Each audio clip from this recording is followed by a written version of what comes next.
586 ধান 302 420 435 এই রেপ ଆଉ অনর্থে জড়িত থিবারু শিশু শঙ্করকে ফাঁসি দণ্ডে দণ্ডিত କରାଗଲା।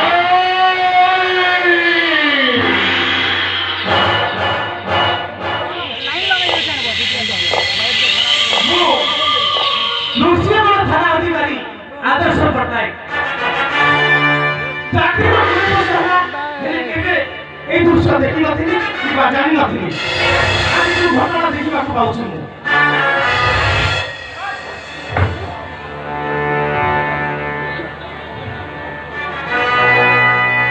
शंकर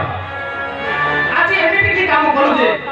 तुमको कोर्ट फांसी पर्यंत नहीं जाइए ऑफिसर ये सब कथा को मने पकई किछि लाभ नाही ऑफिसर कोर्ट जिते बेले मते